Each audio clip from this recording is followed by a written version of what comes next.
So, this is interesting. This very sensitive to this.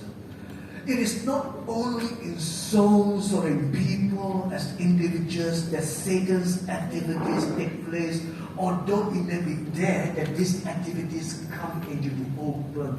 They also lurk at actual human institutions, situations, and realities of which they take possessions. The New Testament says something about it. It speaks of a spirit, that rolls in the air, like an atmosphere that we inhale and find its favorite vehicle in public opinion and all the mass media right now.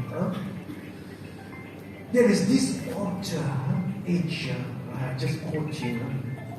He tried to interpret Ephesians chapter 2. He said, the prince of the world is curiously called the ruler of the power of the air. The power of the air. Paul himself clarifies the meaning of the word air. For him, it is the spirit that is not at work in the disobedient, those who refuse to believe. That is to say, those people who have rejected the gospel, those people who resist the gospel. The consequence of this is that Satan acts in the world by fixing on the spirit that rules unbelievers. He acts through this spirit, having taken possession of it and dwells in it. The spirit is simultaneously in an atmosphere. Right now we are living in a very secular atmosphere. No sense of the sacred.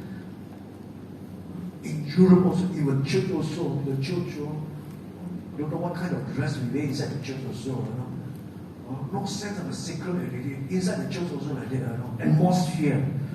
He lives and acts in this atmosphere and views his influence from it and by means of it as his dwelling place and immediate field of activity. He acquires power over human beings and gets inside them.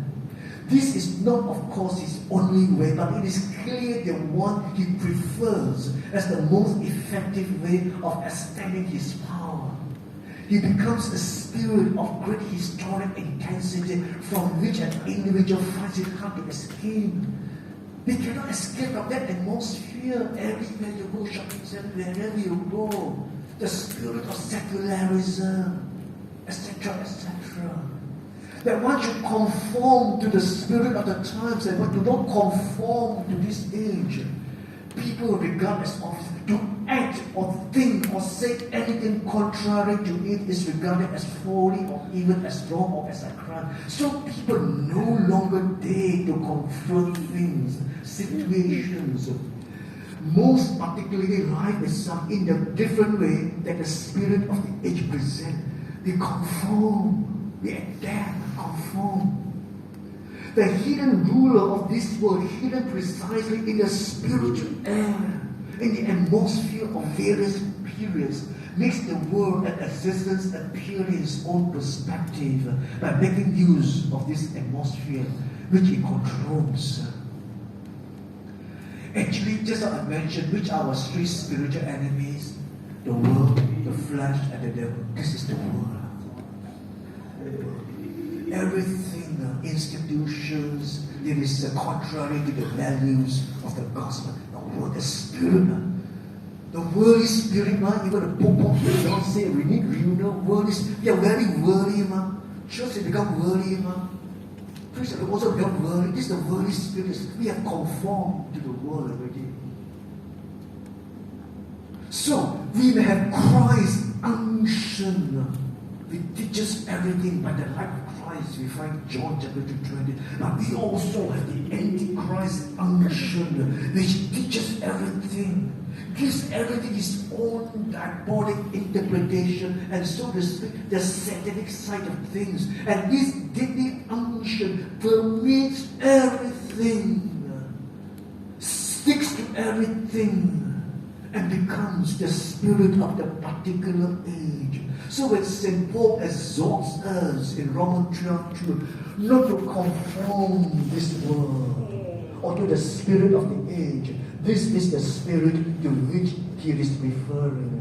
We may safely say that the unbelief of today's world is caused, influenced by Satan, largely by that adaptation to the spirit of the times, by making people inhale the scent of his unction, which has the power to anesthetize our conscience. Just imagine today how much time do we spend reading about the world's activities reported in the social media, internet, and so on, and how much time do we spend reading about God's activities reported in the Bible. So, sisters and brothers,